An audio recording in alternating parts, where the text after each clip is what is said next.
ទាំងខ្ញុំខ្ញុំពេញទាំងដើមនំស៊ីតែញយស្បែកជើងទុកលឺមុខយ៉ាងតែទៀននឹងប្រហែងយើងបាំងនឹងសយហៅទៅមិនតែមានលុយច្រើនច្រើនពុំផុតគឺចាំ500តែឃើញញយនឹងកន្លែងស៊ីផាត់គីឡូទុំលប់មកគេដេកណាពីយប់មកយកធ្វើការឡើងតាំងនៅពីព្រឹក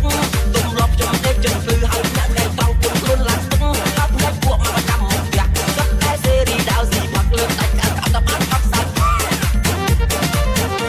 ពេលខ្ញុំលុយផាក់កប់ពេលខ្ញុំបានលុយផាក់កប់កដាទៀនស្រាយជាងណែណាគេថាបងខ្ញុំក៏សាច់ពេលស្អាតខ្ញុំក៏សាច់តែមកកប់ខ្ញុំក៏សាច់ពុករបងខ្ញុំដើរលេលើអាការងារធ្វើសកលឺសូគីឡូ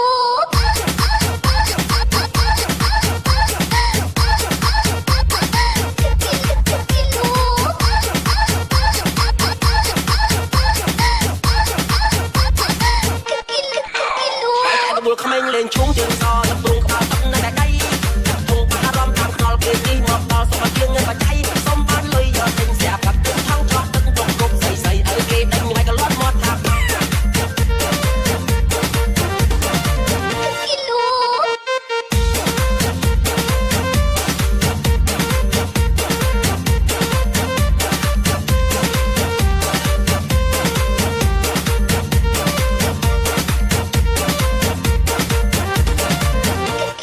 ក្មេងអ្នកកាត់ទាំងខ្ញុំខ្ញុំពេញទាំងដើមនំស៊ីតែញយស្បែកជើងទុកលឺមុខយ៉ាងតែទៀននឹងប្រហែងយើងបាំងនឹងសយហៅទៅមិនតែមានលុយច្រើនច្រើនពុំផុតគឺចាំ500តែឃើញញយនឹងកន្លែងស៊ីផាត់គីឡូ